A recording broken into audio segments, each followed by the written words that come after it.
Hello students, how are you guys? कैसे हैं भाई सारे बच्चे? तो भाई आज हम लोग करने वाले हैं मोस्ट इम्पॉर्टेंट क्वेश्चंस, और ये आप लोगों का जो टॉपिक है इसमें चैप्टर नंबर 1 और 2 दोनों के क्वेश्चंस है सब्जेक्टिव, यानी कि लघुत्तरीय प्रश्न। इन प्रश्नों के हिसाब से हम लोग देखेंगे कि भाई किस प्रकार से क्वेश्चन आ सकते हैं, किस प्रकार के प्रश्न आप लोगों को करने हैं एंड कैसे आप लोगों को अच्छे नंबर स्कोर करने हैं। तो मैं हूँ सुभद्रा मातनकर, आप लोगों की केमिस्ट्री टीचर। तो गाइज फोर्थ मिड टर्म के अंदर मैं आप लोगों के लिए लेकर के आई हूँ बहुत ज़्यादा इंपॉर्टेंट क्वेश्चन चैप्टर नंबर 1 और 2 के। इसके अलावा भी मैं आप लोगों को कुछ क्वेश्चंस ऐसे हैं जो कि इनके अलावा भी इम्पॉर्टेंट है और मैं उनको लेकर नहीं आई हूँ। So guys don't worry about it, ये सेशन आप लोगों का चलते रहेगा और आप लोगों के एग्ज़ाम में ये बहुत ज़्यादा इम्पॉर्टेंट भी है, क्योंकि आप लोगों को बता देती हूँ आप सभी की जो परीक्षाएँ है ना, तो उनमें त्रैमासिक, अर्धवार्षिक और वार्षिक ये तीनों के नंबर कंबाइन होते हैं। अगर आपको नहीं पता तो शायद ऐसा होगा, सबके अभी त्रैमासिक एग्जाम हो रहे होंगे, किसी के अर्धवार्षिक होने वाले, शुरू होने वाले हैं। तो यार तुमको अच्छे से त्रैमासिक अर्धवार्षिक में स्कोर करना है।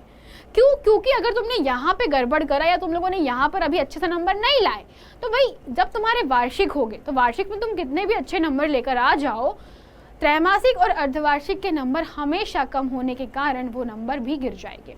तो बेसिक सा लॉजिक है, अभी पढ़ोगे अच्छे से तो तब वहां पे कर पाओगे, है ना। तो शुरू करें बच्चों।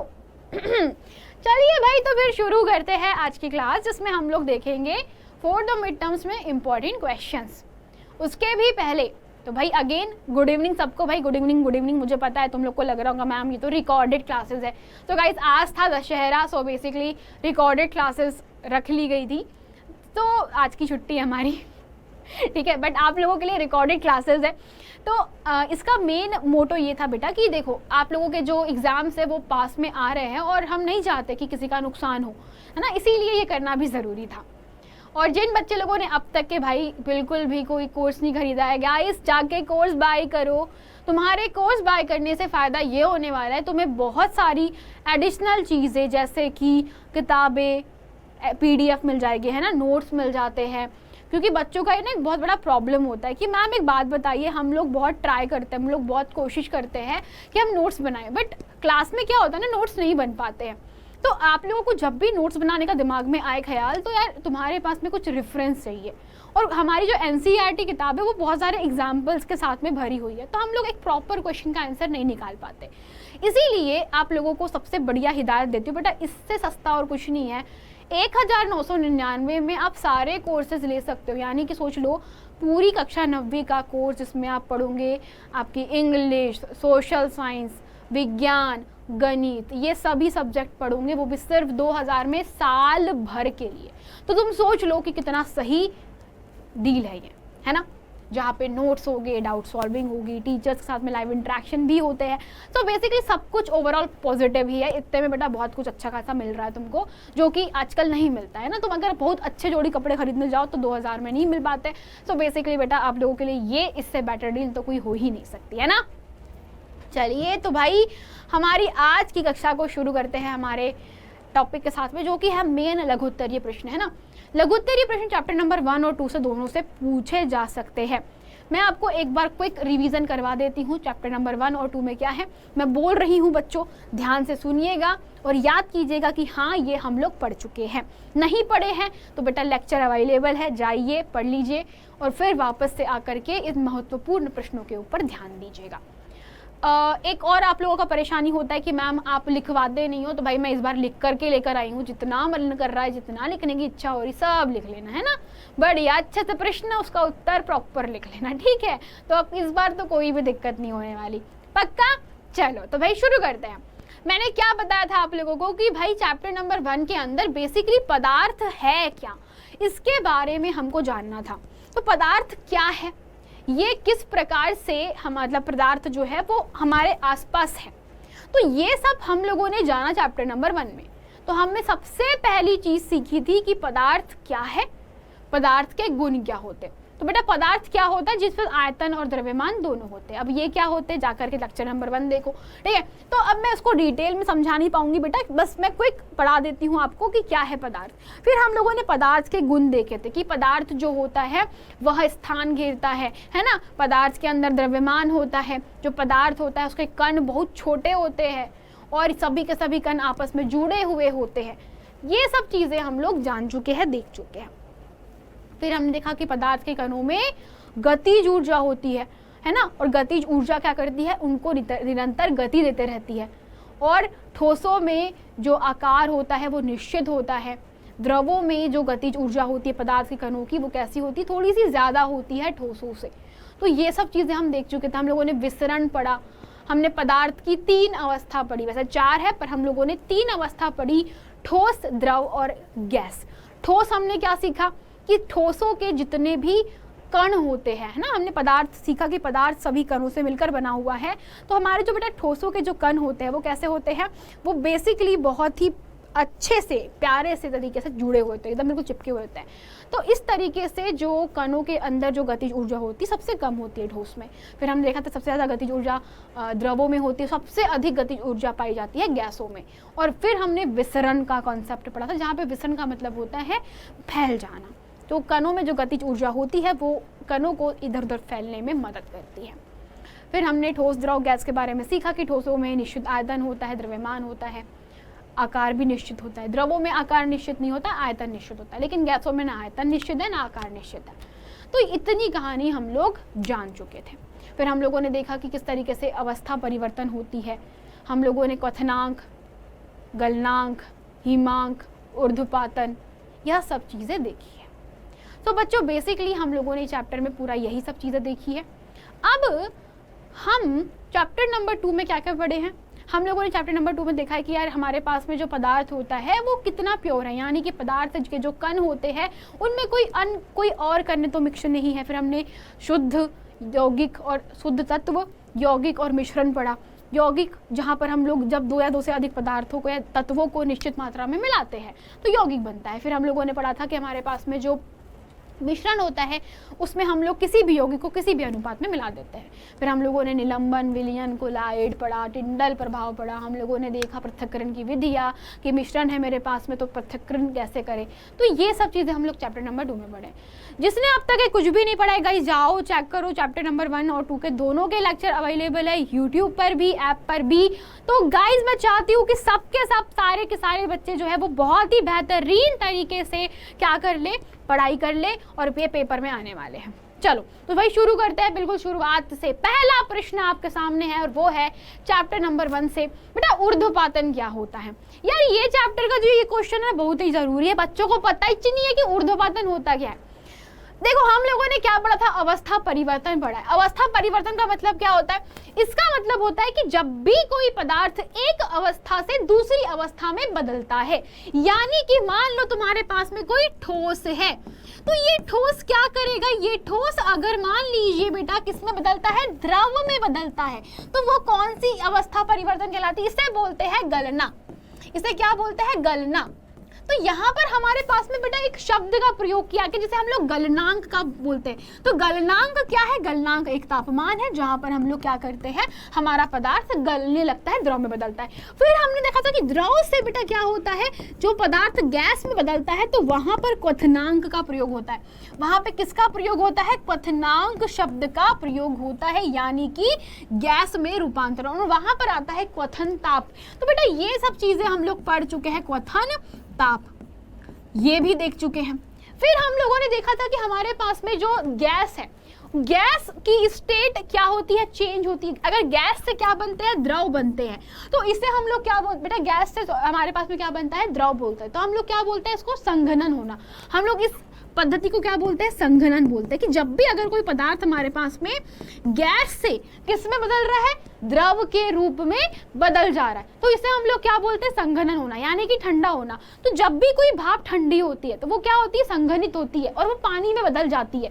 सेम टू सेम बेटा अगर कोई गैस है उसको तुम्हें द्रव में क्या करना है, बदलना है, तो वहां पे संपीड़न या संघनन किया जाता है। और फिर अगर द्रव से ठोस में बदलना है, यानी कि जमाना बोलते हैं बेटा इसको अपनी भाषा में, तो जब भी कोई द्रव को तुम ठोस से बदलते हो तो उसको क्या बोलते हैं, जमाना या जमना। तो इससे हम लोग यहाँ पर हिमांक करके एक शब्द है, उससे हम लोगों ने पढ़ा था। तो ये होता है बेटा अवस्था परिवर्तन। तो जब भी ठोस से द्रव में बदलेगा तो वो गलना होता है, द्रव से गैस में बदलेगा तो वो क्वथनांक कहलाता है, और गैस से अगर द्रव में बदला तो संघनन, और द्रव से ठोस में बदला तो क्या बोलते हैं, जमना या हिमीकरण।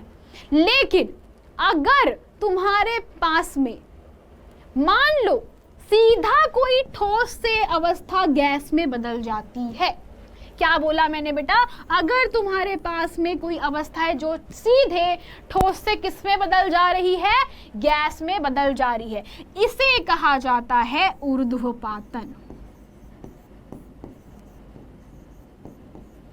तो ऊर्ध्वपातन में क्या होता है बेटा, जब भी हम पदार्थ को गर्म करते हैं या उष्मा देते हैं तो वो सीधा ठोस से काय में बदल जाता है, गैस में।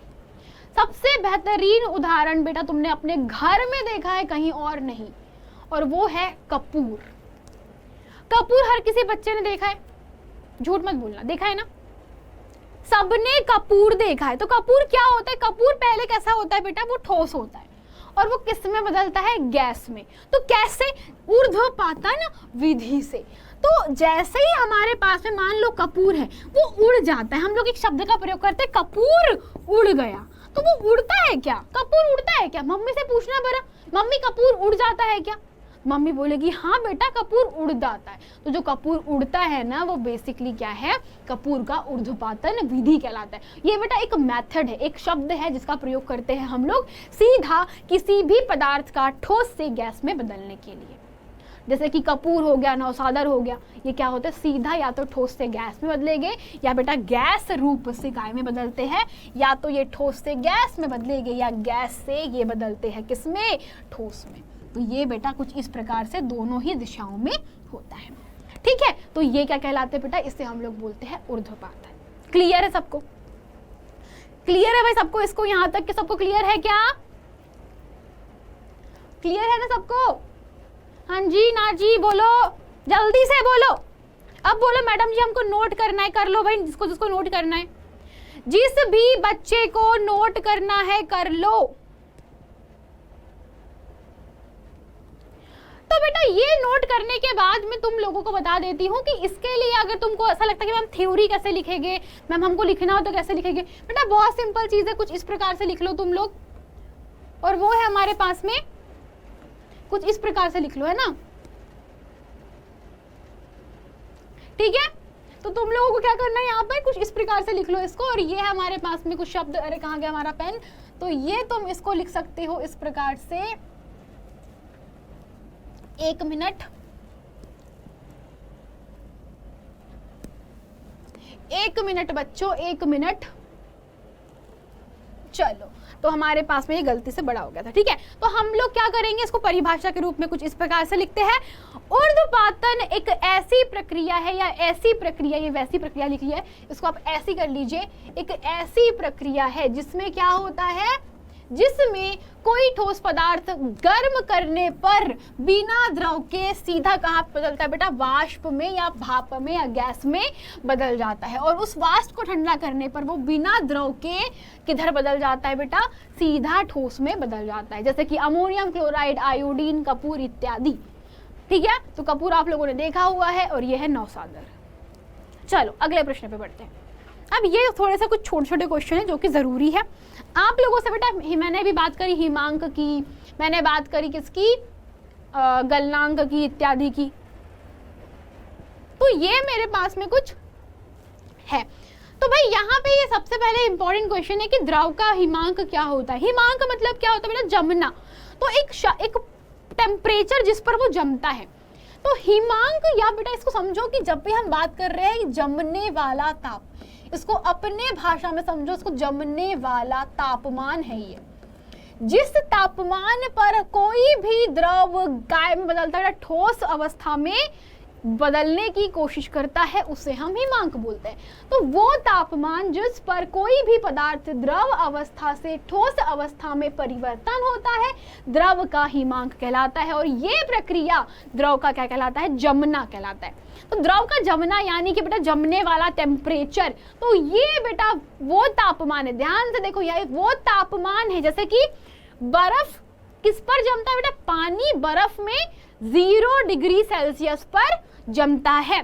तो 0 डिग्री सेल्सियस क्या है इसका? वो है उसका हिमांक। समझे? बहुत बढ़िया। फिर अगला प्रश्न है द्रवण की गुप्त ऊष्मा क्या है? तो अगला क्वेश्चन क्या है हमारे पास में? द्रवण की गुप्त ऊष्मा। तो क्या होता है भाई? वो गुप्त ऊष्मा बेटा जहां पर किसी पदार्थ के ठोस अवस्था में परिवर्तित होने पर जितनी भी ऊष्मा हमारे पास में क्या होती है? अवशोषित होती है, उसे द्रवण की गुप्त ऊष्मा कहते हैं। यानी कि अगर मेरे पास में कोई पदार्थ गल रहा है तो तुमको पता है कि एक टेम्परेचर पे जाकर वो सेट हो जाता है। जैसे एग्जाम्पल के लिए तुम्हारे पास में ना बर्फ है और बर्फ को तुम्हें क्या में बदलना है? तुम्हें बदलना है तुम्हारे द्रव में, पानी में बदलना है। तो जब तुम बर्फ को गर्म करोगे बेटा, भरोसा मानो, बिलीव मी वन थिंग, जब तुम बर्फ को गर्म करोगे तो बर्फ जो है वो 0 डिग्री सेल्सियस पर सेट हो जाएगा। वो बिल्कुल भी तापमान नहीं बढ़ाता है और वो एक समय तक के वो 0 डिग्री सेल्सियस पर ही रहता है। भरोसा नहीं हो रहा? तुम्हारे घर फ्रिज होगा, ट्राई कर लेना।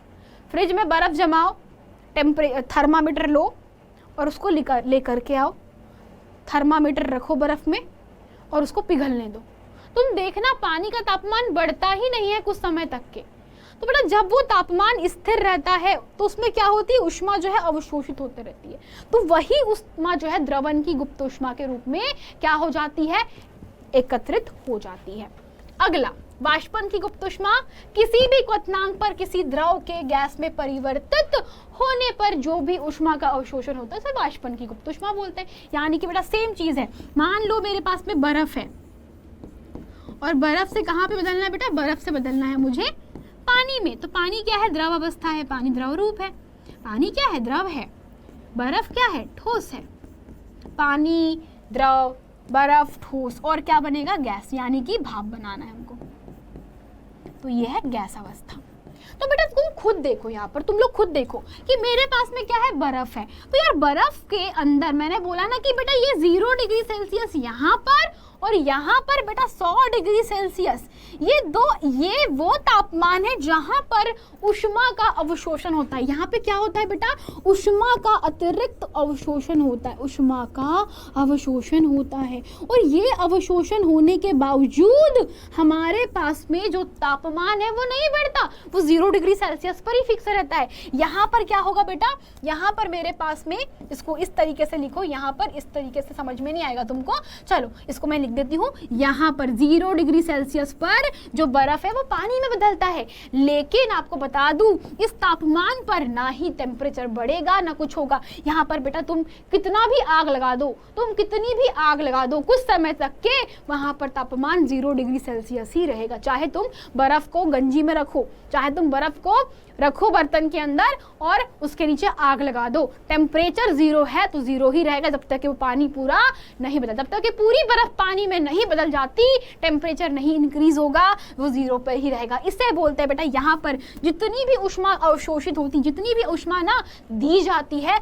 उसे हम लोग क्या बोलते हैं? गलन की या बेटा द्रवण की गुप्त ऊष्मा। सेम टू सेम यहाँ पर है बच्चा, सेम टू सेम कहाँ पर है? यहाँ पर। जब भी हम क्या कर रहे हैं? पानी को बेटा भाप में बनाने के लिए ऊष्मा देते हैं, तो यहाँ 100 डिग्री सेल्सियस इस तापमान पर आकर के 100 डिग्री सेल्सियस इस तापमान पर आकर के जो भी हमारा पानी होता है बेटा वो रुक जाता है, तापमान जो है रुक जाता है और फिर भी हम ऊष्मा दे रहे होते हैं, है ना? तो बेटा ऊष्मा यहाँ पर लेते रहता है। तो ये जो ऊष्मा होती है वो गुप्त ऊष्मा के रूप में क्या हो जाती है? अवशोषित हो जाती है, जिसे हम लोग क्या बोलते हैं? वाष्पन की गुप्त ऊष्मा। तो 2 प्रकार की गुप्त ऊष्मा आप लोगों ने पढ़ी, कौन सी? गलन की गुप्त ऊष्मा यानी कि द्रवण की गुप्त ऊष्मा, और दूसरी है बेटा हमारे पास में वाष्पन की गुप्त ऊष्मा।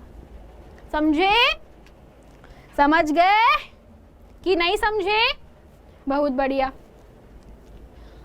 तो भाई सिंपल सी बात है, जब भी मेरे पास में तुम किसी अवस्था परिवर्तन करोगे, ठोस से कहाँ जाएगा, द्रव में बदलेगा, द्रव से कहाँ जाता है, वो गैस में बदलेगा। तो यहाँ पर क्या होता है बेटा, अतिरिक्त इस प्रोसेस में क्या होता है, एक ताप पर अतिरिक्त ऊष्मा अवशोषित होती है।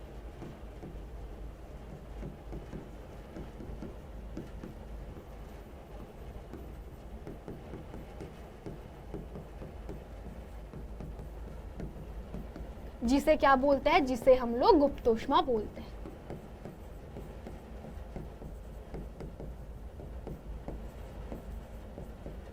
ठीक है, यहां तक के क्लियर सबको, ठीक है ना। चलो सेम टू सेम यहाँ पर भी क्या होगा बेटा, 0 डिग्री सेल्सियस पर क्या होता है, एक प्रकार से बहुत सारी ऊष्मा अवशोषित होती है, जिसे हम लोग क्या बोलते हैं, गलन की या द्रवण की गुप्त ऊष्मा। ठीक है, अगला, आप कैसे सिद्ध करोगे कि वाष्पन से ठंडक होती है। यार ये वाला कॉन्सेप्ट तुम्हारे दिमाग में ना, प्रश्न कुछ समझ में नहीं आया होगा, बहुत सारे बच्चे लोग ऐसे होंगे जिनको इस प्रश्न के बारे में पता ही नहीं है। इसको समझो बेटा ऐसे, जैसे तुम्हारे पास में तुम लोगों ने सुना होगा, जो हमारे ट्री होते हैं, पेड़ पौधे होते हैं, उनके पास में हमें गर्मियों में भी ठंडक लगती है। सुना होगा तुम लोगों ने, नहीं सुना होगा तो तुम लोग महसूस करना कि गर्मियों के दिनों में भी पेड़ पौधों के पास में या नीचे काफी हल्का सा ठंडा लगता है। ऐसा क्यों होता है, क्योंकि पेड़ पौधों का जो पत्तियों का पानी होता है वो वाष्प में बदल रहा होता है, काय में, वाष्प में बदल रहा होता है। और बेटा जो वाष्प में बदल रहा पानी होता है ना, तो वहां पे वाष्पन की प्रोसेस होती है। तो वो ये बताना चाहता है कि फिर क्यों गर्मियों के दिनों में भी जब वाष्प बन रहा है पानी, तो फिर क्यों ठंडक लग रही है। तो उसका बेटा बहुत सिंपल सा रीजन है, जरा पढ़िए। वाष्पन की क्रिया के दौरान द्रव की सतह पर होती है, सतह पर जो द्रव के भीतरी कण होते हैं उनसे ऊष्मा ऊर्जा ग्रहण करके अत्यधिक ऊर्जा प्राप्त कर लेते हैं, जिससे कि ये गैस रूप में वायु में चले जाते हैं। इससे द्रव का तापमान क्या हो जाता है बेटा, कम हो जाता है और वो ठंडा हो जाता है।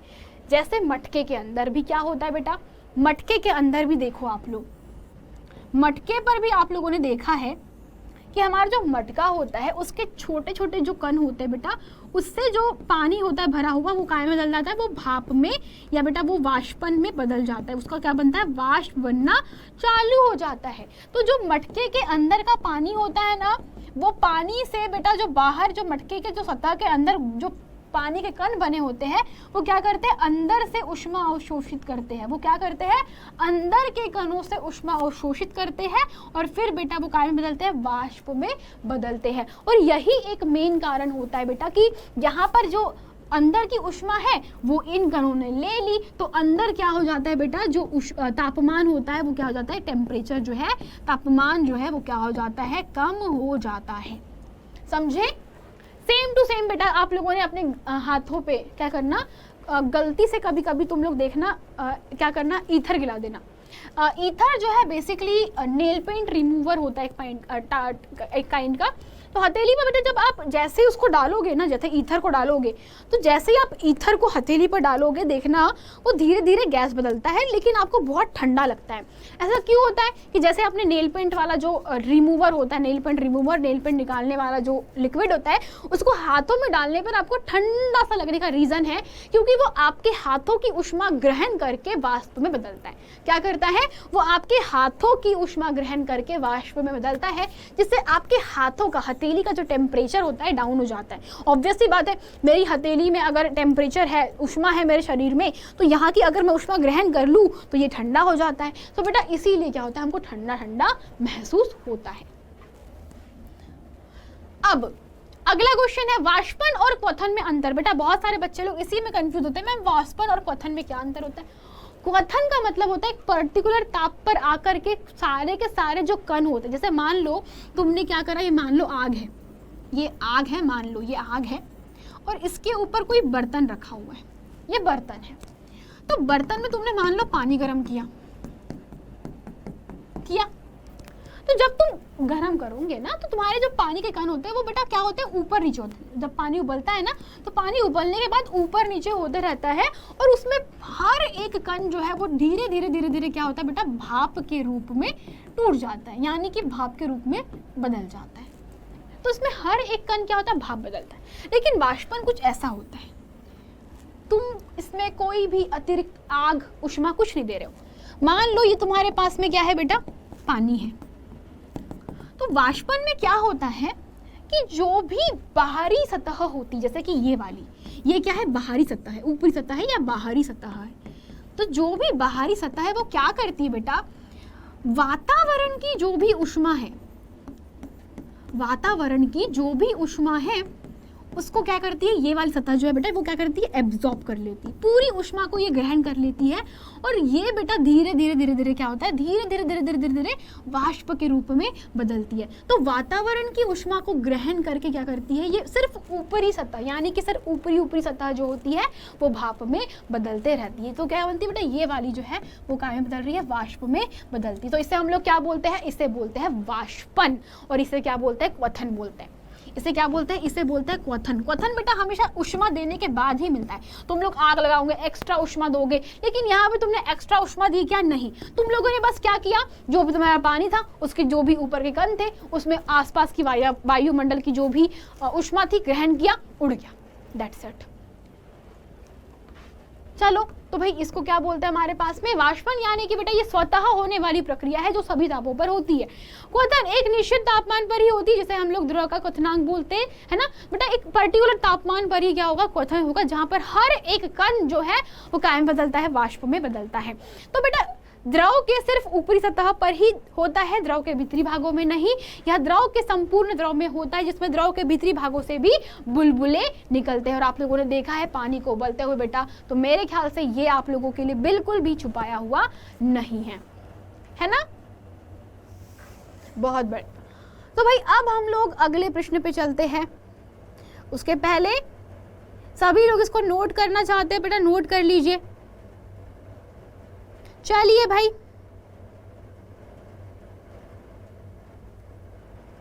ओके बच्चों,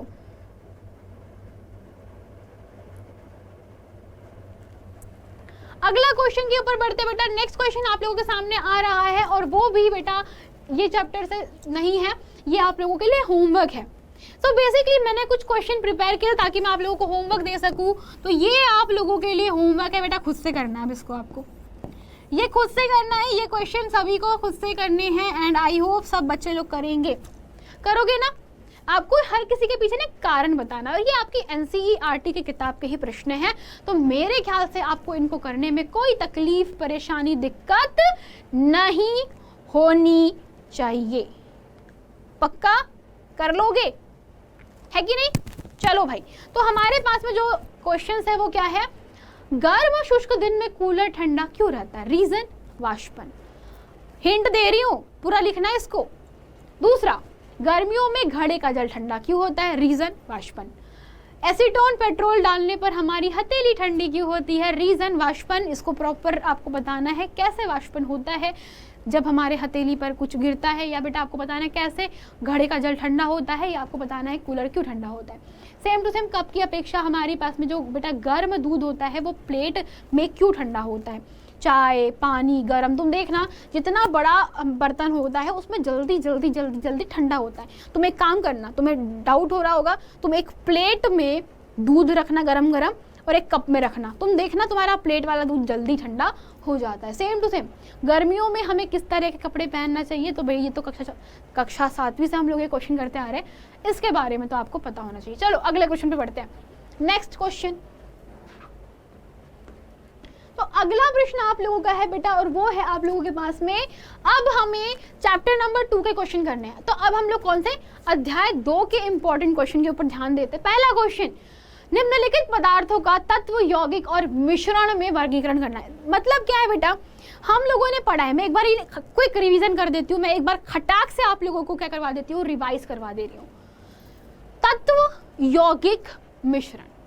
तत्व अकेला कण, तत्व क्या होता है, अकेला कण जिसमें सिर्फ उसका परमाणु होता है, दैट्स इट। जैसे कि हाइड्रोजन तो अकेला हाइड्रोजन, नाइट्रोजन तो अकेली नाइट्रोजन, और कुछ नहीं, कुछ भी नहीं साथ में, कुछ भी नहीं।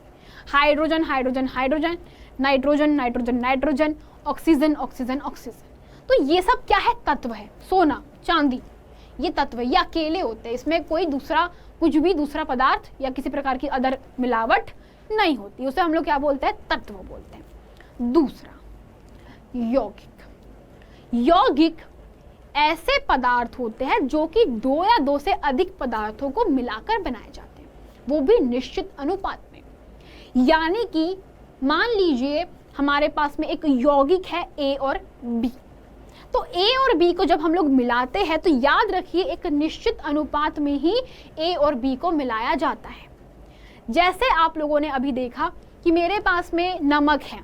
नमक एक प्रकार का यौगिक है जिसमें क्या होता है Na, सोडियम, Cl, क्लोराइड। तो सोडियम क्लोराइड आपस में मिलकर क्या करते हैं, बनाते हैं नमक। मतलब हमारे पास में जो प्राप्त नमक होता है वो कैसा होता है, वो दोनों का कॉम्बिनेशन है, दोनों को एक निश्चित अनुपात में मिलाया जाता है। परंतु मिश्रण जो होते हैं उसमें क्या किसमें मिला रहे हो, कितने मात्रा में मिला रहे हो, कोई फर्क नहीं पड़ता, बस आप मिला दो। तो जब भी ऐसा हो कि हम किसी भी चीज में बस मिला दे रहे हो किसी चीज को, तो उसे हम लोग क्या बोलते हैं, मिश्रण। तो अब आपका काम है इस पूरे उदाहरणों में से मिश्रण, तत्व और यौगिक को अलग करना। मैं एक बार यहाँ पर लिस्ट बना दे रही हूँ, तो आप सभी को नाम लिखना है, आपको उत्तर यहाँ पे चालू कर देना है बेटा। तो यहाँ पर आपको बताना है तत्व कौन से है, यौगिक कौन से है और मिश्रण। तो अगर आप एक एक करके बताओ तो जरा बताना मुझे कौन सा यौगिक है और कौन सा मिश्रण है और कौन सा तत्व है। चलो देखते हैं भाई कौन सा बच्चा जवाब दे पाता है। सबसे पहले बात करते हैं हम लोग जस्ता। क्या है, तत्व है, यौगिक है, मिश्रण है। जस्ता जिसको हम लोग बेटा क्या बोलते हैं, जिंक बोलते हैं, ये एक तत्व है। तो जिंक यानी अकेला जिंक, इसमें कुछ और नहीं होता। दूसरा समुद्र का जल। समुद्र का जल बहुत सारी अशुद्धियों से मिला होता है, पानी, नमक, लवण, बहुत सारे अलग प्रकार की धातुएं, बहुत सारी चीजें मिक्स होती है। तो बेसिकली समुद्र का जो बेटा जल होता है वो एक प्रकार का क्या है, मिश्रण है।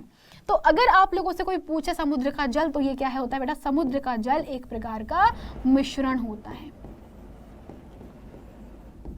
दूसरा सोडियम बाइकार्बोनेट।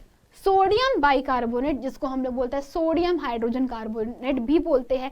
तो बेसिकली ये बेटा एक प्रकार का क्या है, केमिकली अच्छे से बैलेंस्ड होता है। ये यौगिक आपस में मिलकर बनाए जाते हैं, जिसमें सोडियम और कार्बोनेट मिलकर बने हैं, तो ये क्या होते हैं, यौगिक है।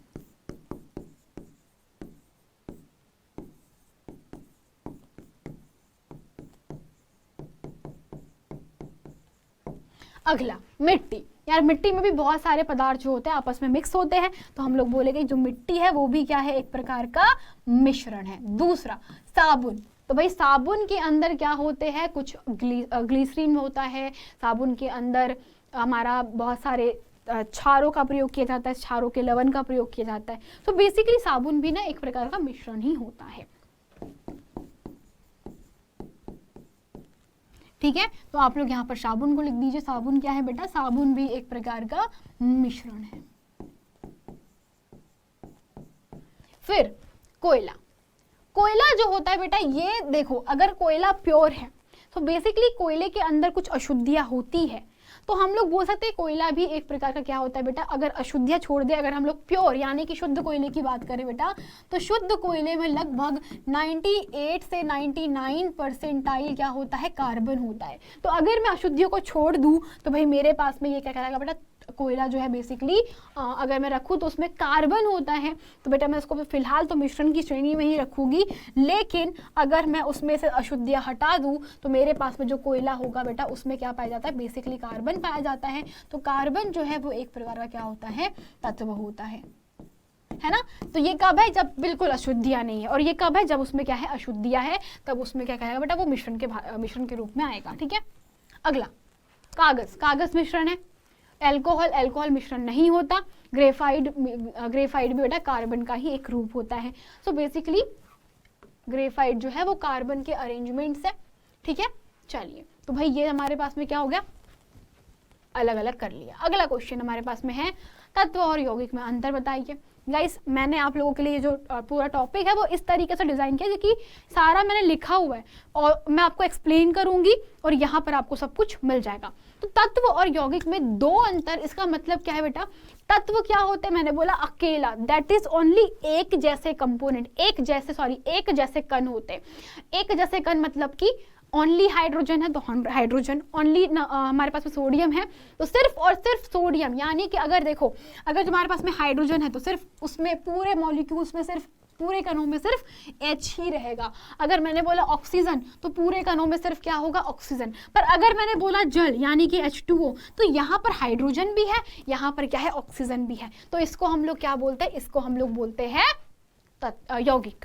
तो भाई इसकी परिभाषा क्या लिख सकते हो बेटा, पहला यह वह पदार्थ है जिसमें दो या दो से अधिक पदार्थ विभिन्न पदार्थों में बांटे नहीं जा सकते। यह एक ही पदार्थ के या एक ही प्रकार के परमाणुओं से बना होता है। उदाहरण आप लोग लिख सकते हो बेटा। उदाहरण क्या है आप लोगों के पास में, उदाहरण है जैसे उदाहरण के लिए सोना, चांदी, लोहा इत्यादि। सोना, चांदी, हाइड्रोजन इत्यादि।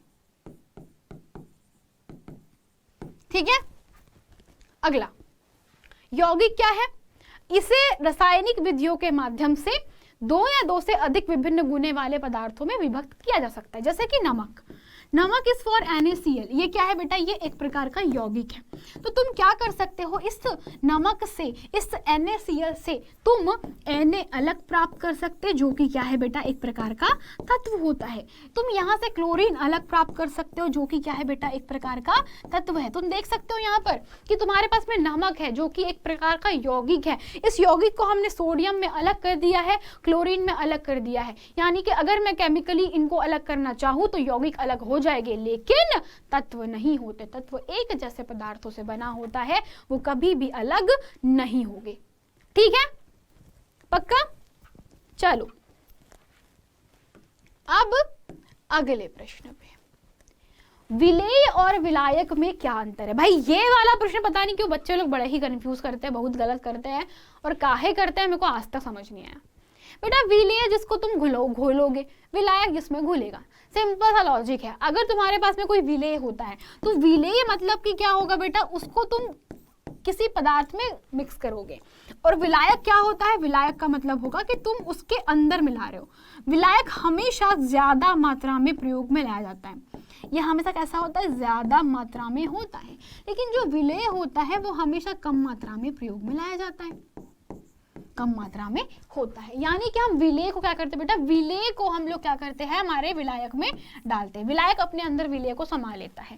ठीक है, तो एग्जाम्पल के लिए मैं आप लोगों को यहाँ पे परिभाषा बता देती हूँ। जो पदार्थ में घुलकर विलयन बनाता है उसे हम लोग विलेयक बोलते हैं, और जिस द्रव में किसी पदार्थ को घुलाया जाता है उसे द्रव को विलायक बोलते हैं। उदाहरण के लिए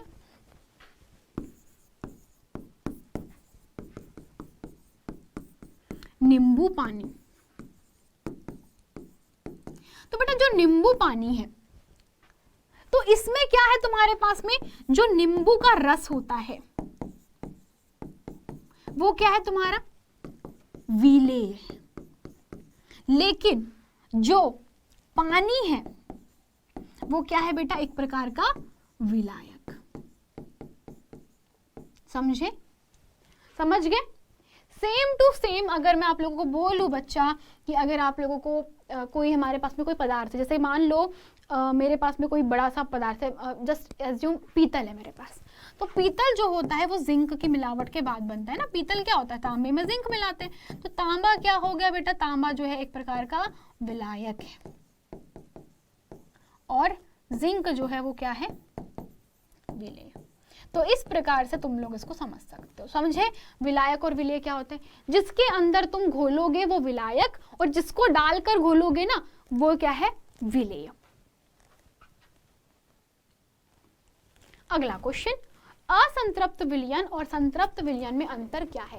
ये बहुत ही इंपॉर्टेंट क्वेश्चन है। बच्चे लोग इसमें बहुत कंफ्यूज रहते हैं और गलत भी बहुत करते हैं, गलतियां बहुत होती है इस चैप्टर इस क्वेश्चन में। चलिए इसको देखते हैं कि ये क्वेश्चन बेसिकली बोलना क्या चाह रहा है। तो असंतृप्त विलयन और संतृप्त विलयन में मेन बेसिक अंतर है, जरा पढ़िए क्या लिखा है। संतृप्त विलयन किसी निश्चित ताप पर बना वो विलयन है जिसमें घुल्य की मात्रा अधिकतम घुली हो, संतृप्त होता है। लेकिन असंतृप्त विलयन में घुल्य की मात्रा उस ताप के अनुसार होती है। गुलामी की जाति का मतलब होता है बेटा उस ताप के अनुसार घुलाई जाती है। ठीक है, तो बेसिकली संतृप्त का मतलब है जैसे कि मान लो तुम्हारे पास में मैंने एग्जाम्पल लिया, तुम लोगों ने नमक को पानी में घोलना है, नमक को पानी में क्या करना है, घोला। तो जब नमक को पानी में घोलोगे तो क्या होगा, तुम देखना एक टाइम तक तुमने मान लो कि 1 चम्मच घोला या 2 चम्मच घोला, मान लो नमक को तुम पानी में घोल रहे हो, है ना, और तुम लोगों ने तुमने क्या करा, पहले 1 चम्मच घोला, फिर तुम लोगों का मन किया तो 1 से बढ़ा करके तुम लोगों ने 2 चम्मच किया, फिर तुम लोगों ने मन किया 2 नहीं हमको क्या करना है 5-6 चम्मच मिला, तो तुम लोगों ने 5-6 चम्मच मिला दिया, 5 या 6 चम्मच नमक 1 गिलास पानी में मिलाया।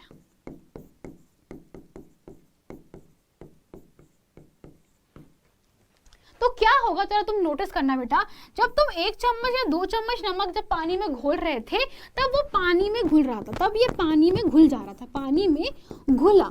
लेकिन तुम देखना जब तुम 5-6 चम्मच पानी को नमक को पानी में घोलोगे 1 गिलास पानी में, तो एक टाइम के बाद में नमक नहीं घुलेगा। तो बेटा ये इस टाइम के बाद में नमक पानी में अब नहीं घुलता, नमक पानी में नहीं घुलेगा, तो नमक पानी में नहीं घुलता है।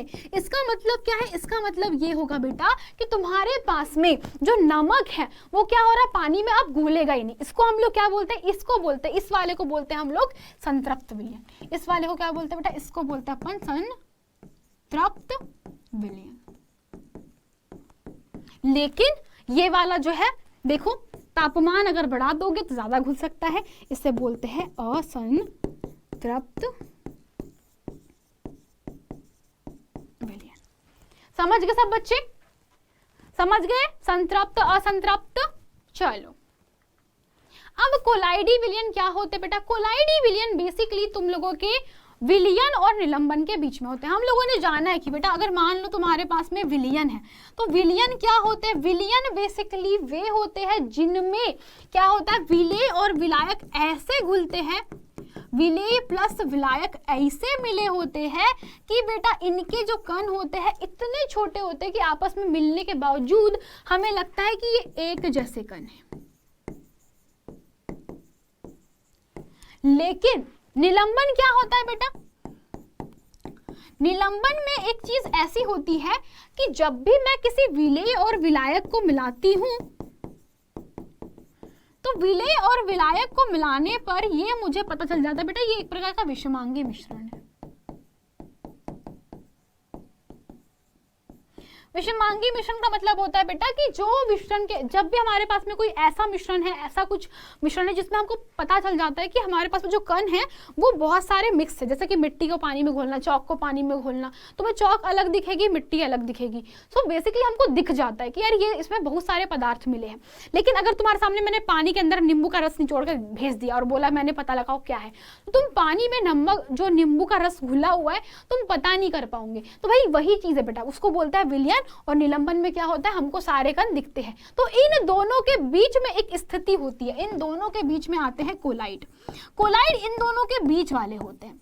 अब कोलाइड में क्या होता है कि विलेय और विलायक मिले तो होते हैं, विलेय प्लस विलायक मिले तो होते हैं बेटा, इसमें विलेय और विलायक होते हैं, लेकिन हमको जो कोलाइड होते हैं वो धुंधले दिखाई पड़ते हैं। बेसिकली कोलाइड जो होते हैं वो धुंधले दिखने में होते हैं, धुंधले दिखते हैं।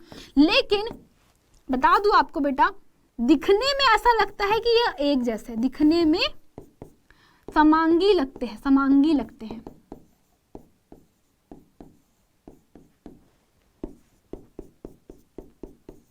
परंतु होते विषमांगी मिश्रण है। तो ये बेसिकली कैसे है, दिखने में समांगी होते हैं लेकिन होते कैसे हैं, विषमांगी मिश्रण होते हैं। चलिए इसकी परिभाषा देख लेते हैं बेटा। कोलाइडी किसी वास्तविक विलयन और निलंबन के बीच की स्थिति होती है। ना तो ये सिंपल सी बात है वास्तविक विलयन है और ना ही निलंबन, अर्थात इसमें विलेय के कण द्रव में पूरी तरह घुले होते हैं और ना ही किसी प्रकार से बेटा निलंबित होते हैं। हिलाने पर ना ही तली पर बैठेगी और ना ही छानने पर ये अलग होते हैं। बेसिकली इनके जो ठोसों का कणों का आकार होता है 10⁻⁹ से 10⁻⁶ के बीच में होता है। कोलाइड में द्रव माध्यम परिक्षेपण माध्यम कहलाता है और घुले हुए कण बेटा परिक्षेपित प्रावस्था कहलाते हैं। बच्चे लोग बहुत कंफ्यूज होते हैं परिक्षेपण माध्यम और परिक्षेपित प्रावस्था में बेटा। तो जिस भी पदार्थ में आप लोग देख सकते हो कि जो भी कोलाइड में जो द्रव है बेटा, जिसमें हमको क्या करना होता है, जिसमें हमें घोलना होता है, तो वो क्या है, परिक्षेपण माध्यम। और जिसको घोलते हैं उसे हम लोग बोलते हैं परिक्षिप्त प्रावस्था। एग्जाम्पल के लिए दूध, रक्त, लिखने वाली स्याही, साबुन के झाग इत्यादि। ठीक है, ये सभी क्या है बेटा, कोलाइड है। तो ये थी आप लोगों की आज की क्लास। आई होप सो आप सभी को बेटा आज की क्लास में समझ में आएगा। कुछ इंपॉर्टेंट क्वेश्चन थे, इसके अलावा आप लोग 2-3 चीजें और पढ़ लीजिएगा। इंपॉर्टेंट है बेटा क्रिस्टलीकरण, ये आप लोगों का होमवर्क है, आप लोगों को इनको करके लेकर आना है। क्रिस्टलीकरण one of the most important question. दूसरा क्वेश्चन आप लोगों को देखना है बेटा इस चैप्टर में, और वो है भौतिक और रासायनिक परिवर्तन में अंतर। ऑब्वियस सी बात है,